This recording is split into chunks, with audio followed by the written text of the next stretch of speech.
Hello అందరికీ. ఈజీగా, క్విక్‌గా అయిపోయే ఇంకొక లంచ్ బాక్స్ రెసిపీ చెప్పేయమంటారా?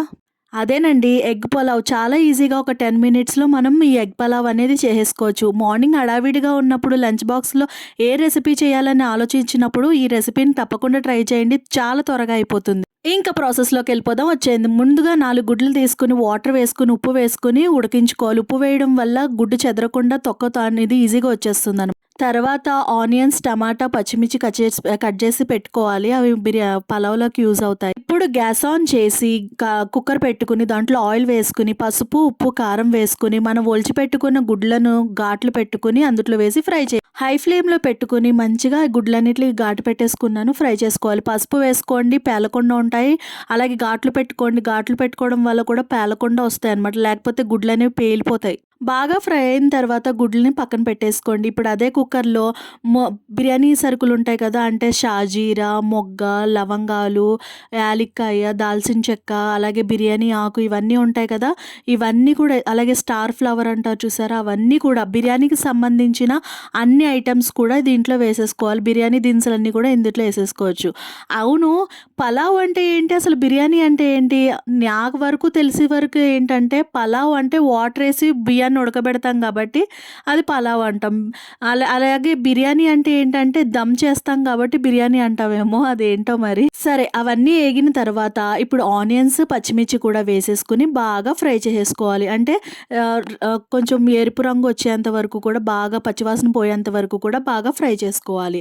ఫ్రై చేసుకున్న తర్వాత దీంట్లోకి మనం కొంచెం కరివేపాకు కడిగేసుకొని వేసేసుకోండి. మంచి ఫ్లేవర్ ఉంటుంది కరివేపాకు వేసుకోవడం వల్ల. అలాగే టమాటాస్ కూడా వేసుకోవాలి. టమాటాస్‌కొచ్చేటప్పటికి ఇక్కడ నేను 2 మీడియం సైజ్ టమాటాస్ తీసుకున్నాను. అలాగే 2 ఉల్లిపాయలు తీసుకున్నాను. ఒక పచ్చిమిర్చి తీసుకున్నాను. టమాటాస్ కూడా వేసేసిన తర్వాత తగినంత ఉప్పు, అలాగే అల్లం వెల్లుల్లిపాయ పేస్ట్ వేసి, అల్లం వెల్లుల్లిపాయ పేస్ట్ పచ్చివాసన పోయేంత వరకు కూడా బాగా ఫ్రై చేసుకోవాలి. బాగా ఫ్రై చేసుకున్న తర్వాత దీంట్లోకి మనం కారం, అంటే మన టేస్ట్‌కి సరిపడినంత కారం. ఈ ఎగ్ పలావ్ అనేది చాలా స్పైసీగానే ఉండాలి. సో, దానికోసం నేను కారము, అలాగే ధనియాల పౌడరు, అలాగే గరం మసాలా మొత్తం వేసుకొని ఒకసారి బాగా మిక్స్ చేసుకున్న తర్వాత దీంట్లోకి కమ్మని కర్డ్ వేసుకోవాలి. పెరుగు వేసుకోవాలి. కమ్మగా ఉండే పెరుగు వేసుకోవాలి.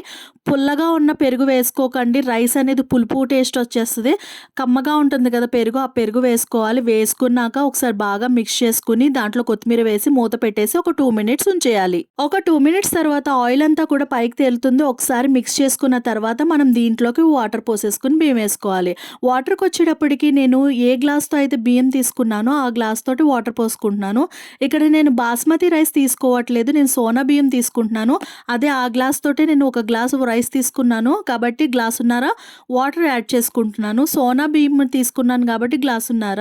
సో, నేను బాస్మతి వాడట్లేదు, సోనా వాడుతున్నాను. గ్లాసున్నర వాటర్ పోసి ఒకసారి సాల్ట్, కారం ఇవన్నీ ఒకసారి చెక్ చేసుకున్న తర్వాత చాలా స్పైసీగా ఉంది, బాగుంది. సో, కొంచెం లెమన్ వేసుకుని, కొత్తిమీర వేసుకుని మూత పెట్టేసి మరగనివ్వాలి. ఎసరు బాగా మరిగిన తర్వాత మనం ముందుగానే బియ్యాన్ని కడుగు పెట్టేసి నానబెట్టుకున్నాం కదా, ఆ బియ్యాన్ని దీంట్లో వేసేసుకుని ఒక్కసారి బాగా మిక్స్ చేసుకోవాలి. తర్వాత మూత పెట్టేసి ఒక 5 మినిట్స్ అలాగా సిమ్‌లో ఉడకనివ్వాలి. సో, మనకి సిమ్‌లో ఉడకడం వల్ల మంచిగా చూడండి ఎంత రైస్ పొడి పొడిలాడుతూ చాలా బాగా రెడీ అయింది. అలాగే మనకి ఒక 15 మినిట్స్, 10 మినిట్స్‌లో మనకి పులావ్ అనేది రెడీ అయిపోతుంది. స్కూల్‌కి వెళ్ళే పిల్లలకి ఈజీగా మనం ఈ రెసిపీ చేసేసి లంచ్ బాక్సుల్లో పెట్టేయొచ్చు. ఈ వీడియో మీకు నచ్చితే లైక్ చేయండి, సబ్స్క్రైబ్ చేయండి.